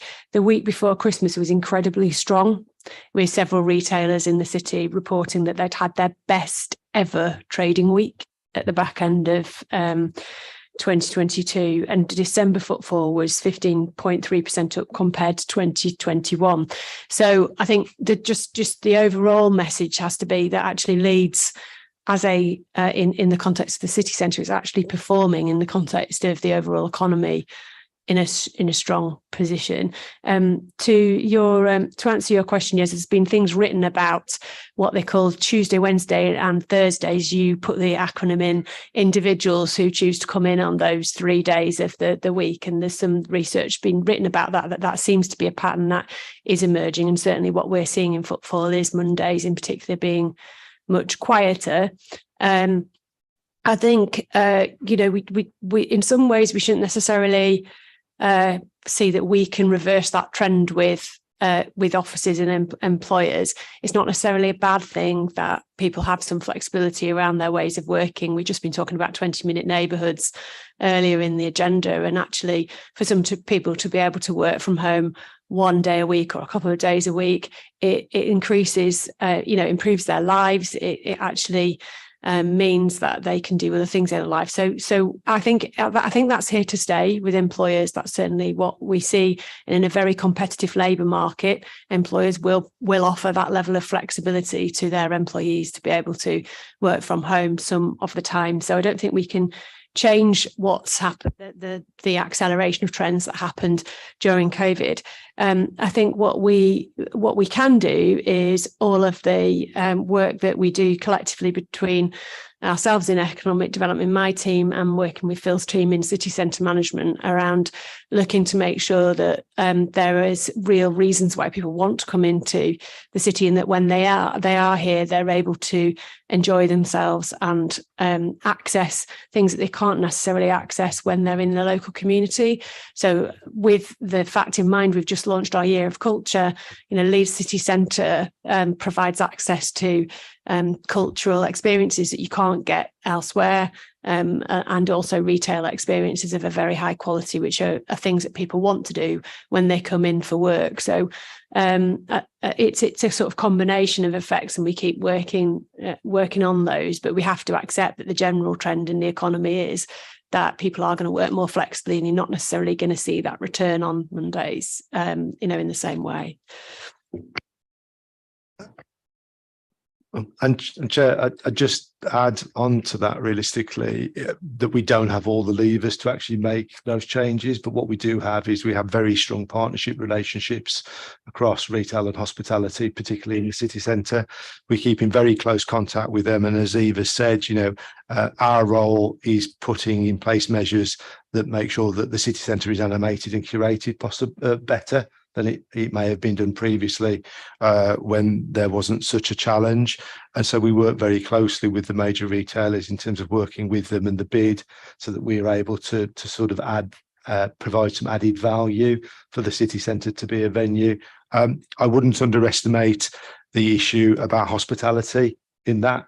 And obviously it's a strong draw in Leeds. It has been for a very long time, and we're very conscious of working with hospitality businesses to try to do everything that we possibly can to make that as an attractive a proposition as possible for people to come into the city centre. Hey, thank you. Nicole, Councillor Sharp. Thanks, Chair. Eve's touched on my question actually, but I just think it'd be interesting to see the difference on footfall at Christmas 2019 to a cost of living crisis Christmas footfall for 2022. I appreciate we're only the second week in January, so you probably haven't got that information, but I just think that'd be interesting to see. Yeah, we do have that information, so it's something that we can provide in written format to you, Chair.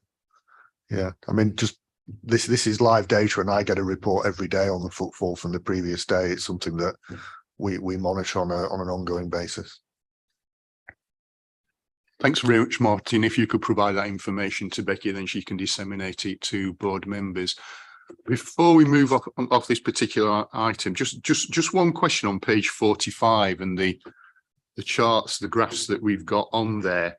And I'm just looking at the top one on low carbon, and the fact that of the core cities, Leeds seems to be, albeit on a slightly historic figure, lagging behind the other core cities. If I remember rightly, when we've discussed this in the past, part of that has been because we have an airport operating within our boundaries, and some of the other core cities, the airports that serve them, are not actually within their district boundaries. Is that the main reason for that lag, or is there anything else? You're testing my geography there, Chair. Certainly Manchester Airport is within the Manchester Local Authority boundary. Bristol is in a district authority. Nottingham's airport is not in Nottingham City.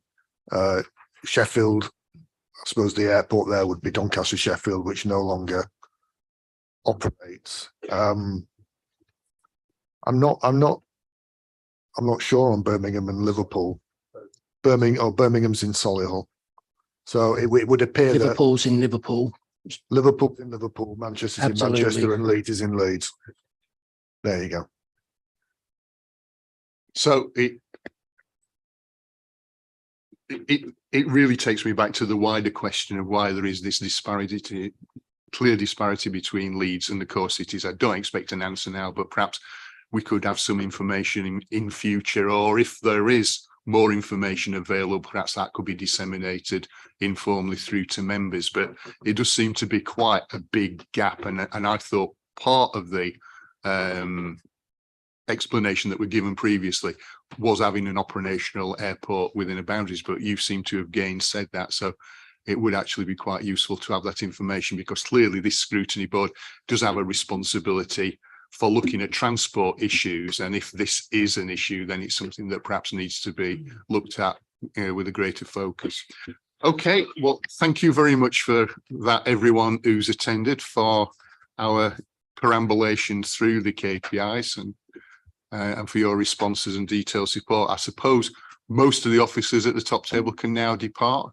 Don't necessarily need to stay for agenda items 9 and 10.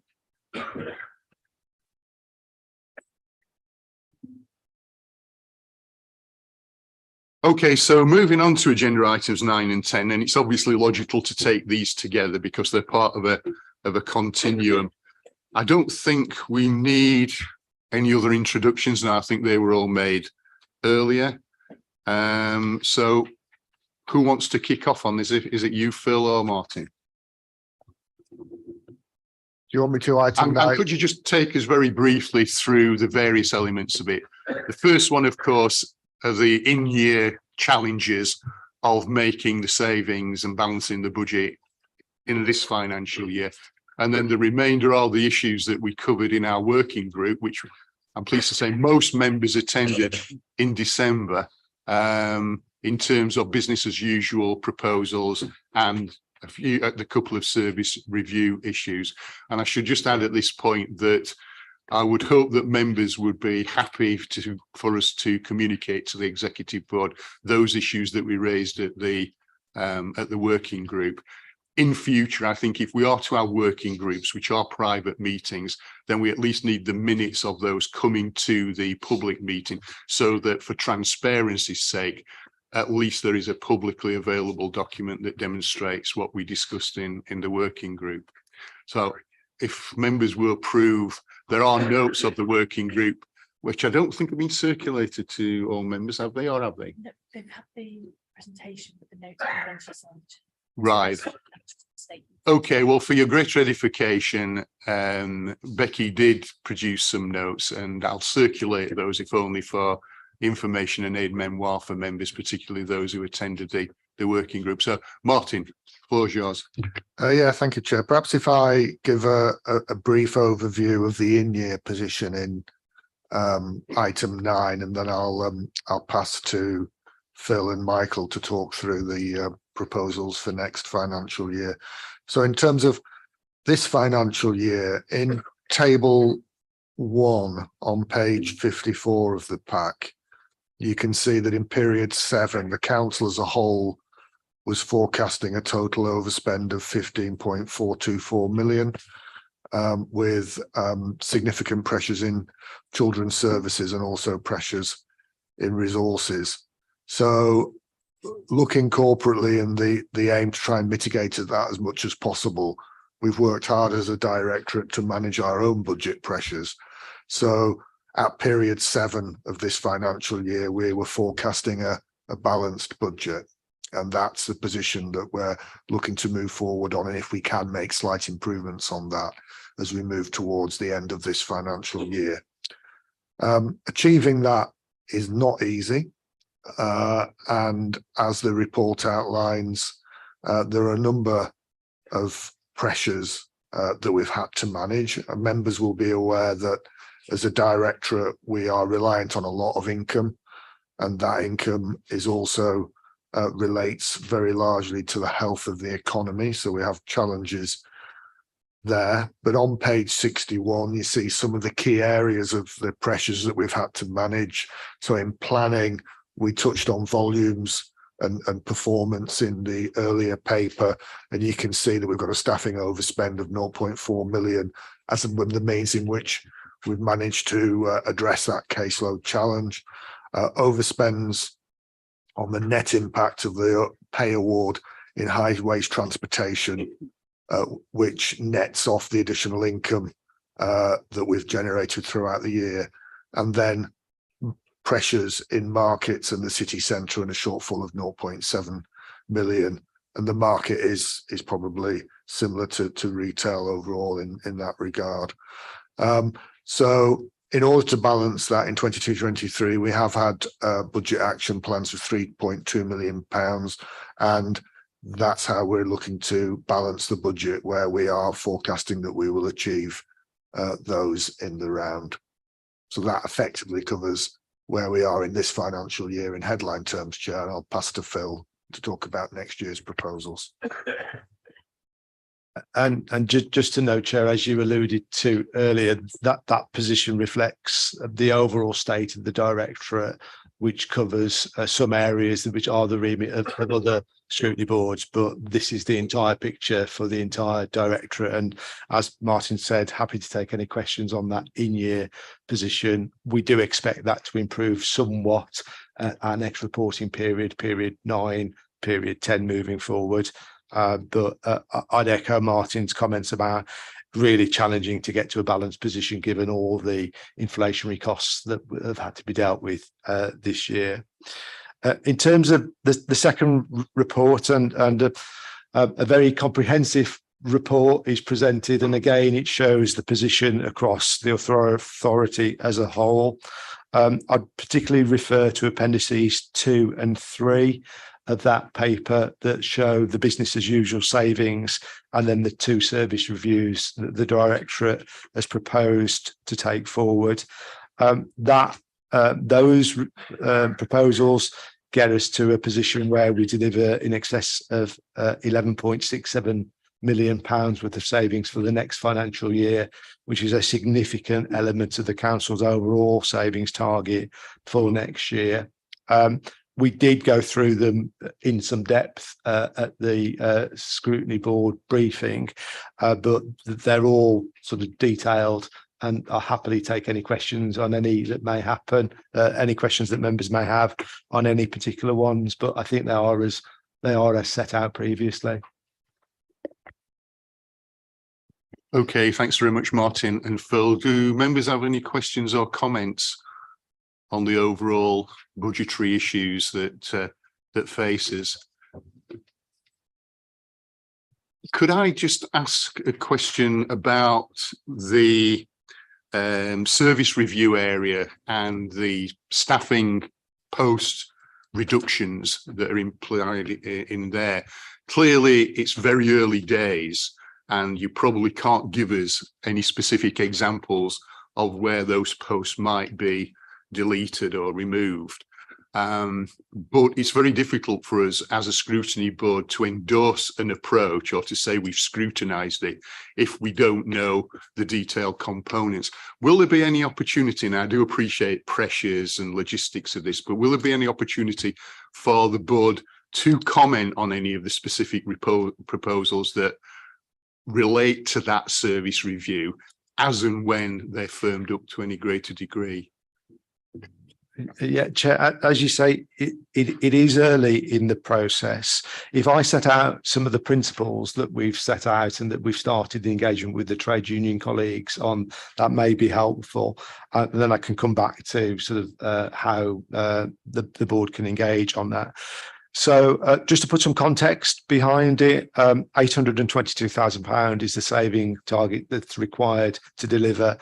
That equates to anywhere between 15 and 20 posts on a full-time equivalent basis. The directorate as an establishment in excess of 1,000 posts, I think it's about 1,400 in terms of pure numbers. So it's a relatively very modest number of posts that would be affected.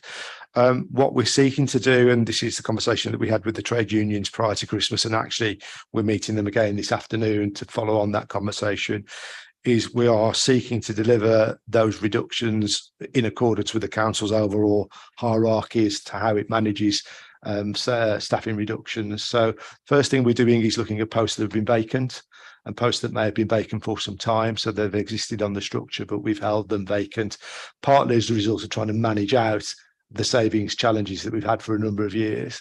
And so we would hope that a significant proportion of the reductions from the £822,000 will come forward from the deletion of vacant posts.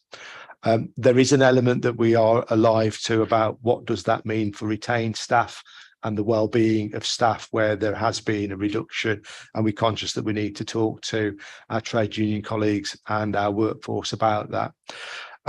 When we've gone beyond that, if we do need to go beyond that, and again, I think my expectation is we may need to go beyond that, but in very, very limited scope. So I think we're probably looking at a handful of posts at the most that we would need to look at to doing something beyond vacancies being deleted. We then look at voluntary measures. So we'd be looking at staff who might be looking for flexible retirement, might be looking to take early retirement, might be looking at a voluntary redundancy situation. When you add those two in, we think we will avoid the third step, and the third step would be compulsory redundancies. And as your members will know, the council's policy is that we should do everything that we can do to avoid compulsory redundancies. So without having the exact detail of what post where currently, hopefully that will give some assurance to the board that we are trying to manage this out in as least disruptive way as possible, both for workforce. We're conscious we've got to balance the need to deliver the savings, the impact and well-being on staff, but also about service delivery. And we've got to be very careful about where do we seek to deliver these savings, so that there are some areas, for example, that we've already spoken about where we don't think it would be appropriate to delete a vacant post, and planning DM is one of those where we quite clearly said with the pressures in the system, we don't think that's an area that we would look at. We have got to work that through the system and in consultation, in dialogue with our trade union colleagues, but those factors are at play in terms of our thinking. In terms of when we come back or how we could come back to you, the decision-making process is that executive board delegated approval to directors and chief officers to take forward the necessary steps to deliver the savings. So there will be a delegated decision that actually sets out the nature of the reductions. That will either be a decision from Martin or a decision from myself, depending on the nature of that. And I don't think there's any issue in sharing that with members in advance of formally making that decision. From a governance perspective, it will be a delegated officer decision. But as I say, I don't think there's any issue at all in sharing that in advance with members just for comment. Probably, Chair, I probably need to check that Martin's comfortable with that. Yeah, okay.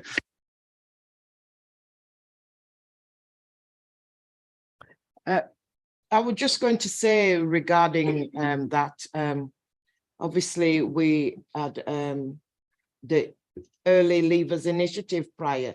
You're not looking at doing that now, are you?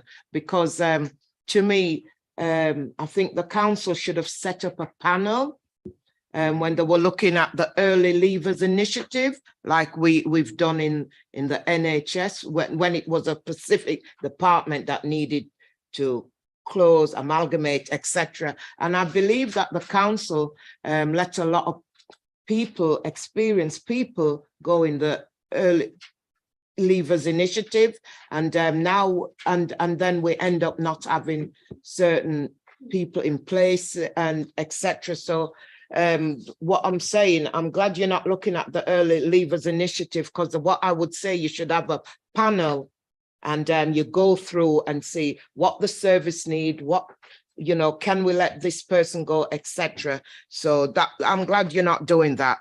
So this will be a different way forward than what I nearly said the trust, what the council done before, because I think the way they did it before was just so wrong, just saying yes to everybody. There should have been a panel.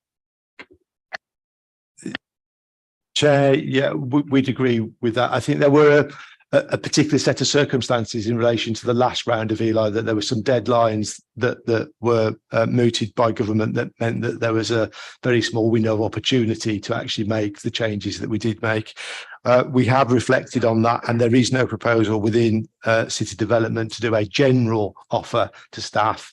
As I said, we'll work through the hierarchy, and if we do need to make anything over and above vacant posts, we'll do that in a targeted sort of way. So there will be no general offer of Eli. That's the plan. Yeah, I think you're right to remind us that the previous issue to which I think Sharon is referring became a stampede because government requirements relating to pensions, if I remember, meant that people's disappearance couldn't be phased, but you know, there was a small window of opportunity, as you say, to actually achieve that. But I think we are still reeling from the loss of expertise that occurred as a result of that. Does any other member have any questions or comments? I have a couple. In terms of balancing this year's budget, there is a dashboard that indicates areas of risk where the savings might not be achieved, and most, if not all, of those savings relate to areas of city development that fall outside the remit of the scrutiny board. But I suppose my question is, if some of those high risk areas in other parts of city development aren't achieved, will there be any knock-on effect into those areas over which this scrutiny board has some degree of responsibility in terms of teaming and ladling budgets?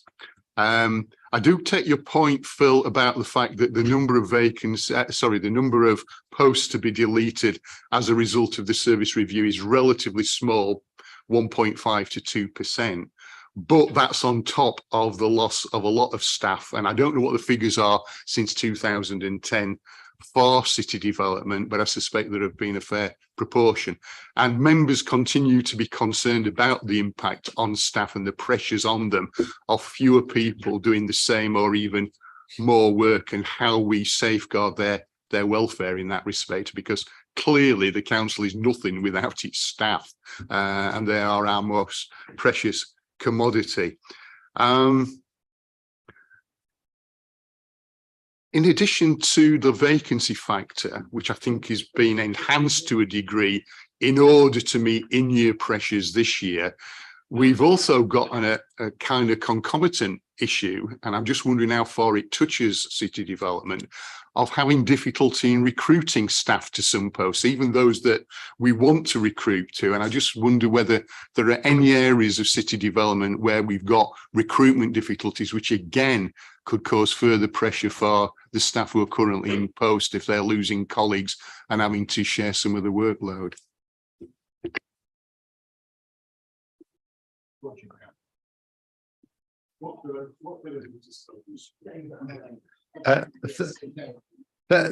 Thanks, Chair. A number of points there, and hopefully I'll address them in turn.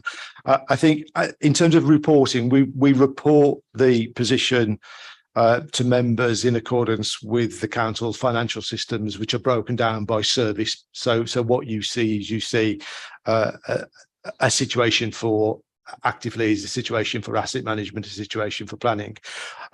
We actually manage it across the directorate in a much more dynamic way than that. And so we've got flexibility in terms of where savings arise and where pressures arise. And we've got some flexibility to manage that out at a directorate level. Whilst there are risks, I'm fully of the opinion that we will deliver the balanced position that we're forecasting. We have a very thorough process of working on our forecasting, and in all honesty, we take a prudent approach to it. So if we weren't very, very comfortable that we would hit a forecast balanced position, we wouldn't be reporting it. Now, those could be famous last words, but that's been the position for a number of years, and I don't expect that to change.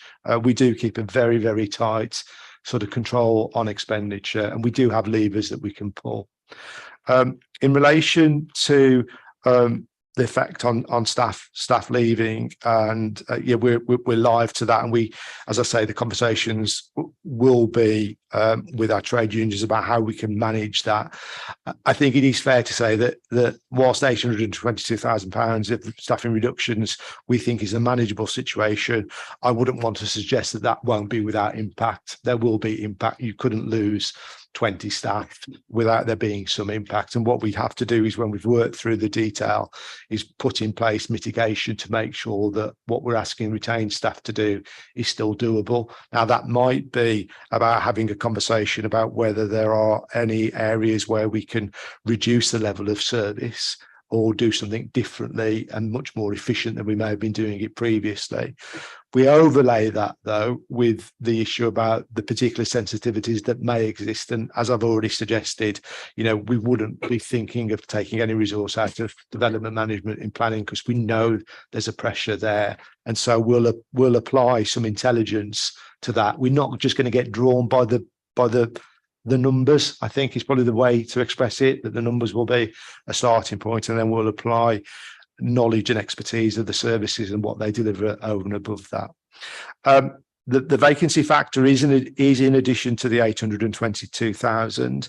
Again, we're relatively comfortable. We've got a very established vacancy release panel within the directorate. That means every request for a post to be approved and to be recruited to goes through an evaluation process from a panel that I chair in the directorate. So we've got that directorate-wide perspective on what we're doing and not what we're doing.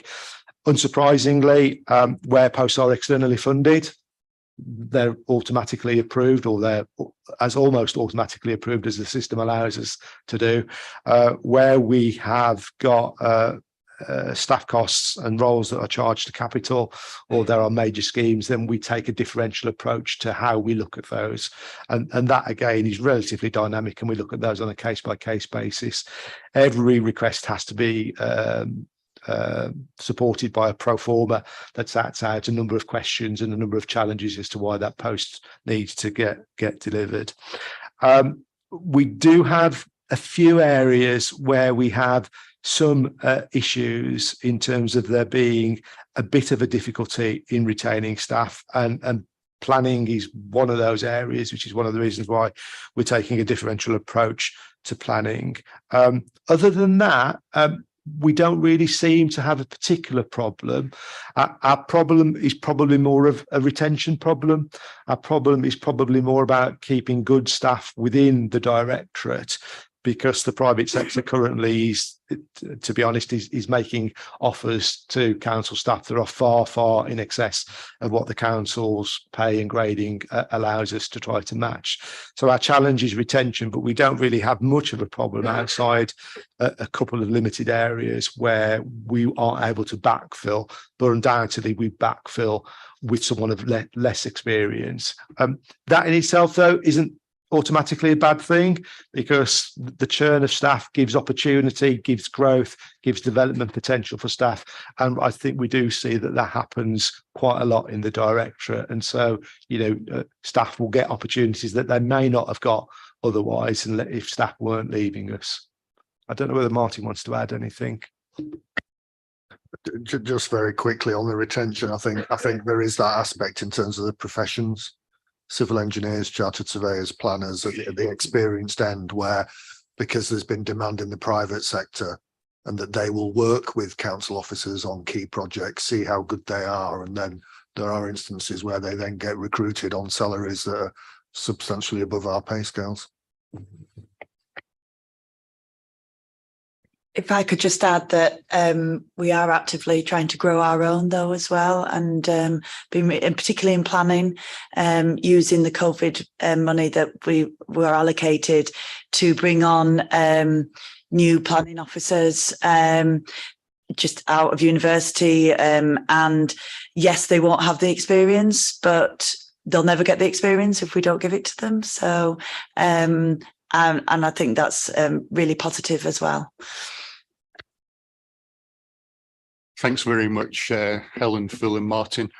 In the absence of any other questions or comments, I'll bring the discussion on this particular item to a close and thank those who have attended to respond to our questions in their usual authoritative way.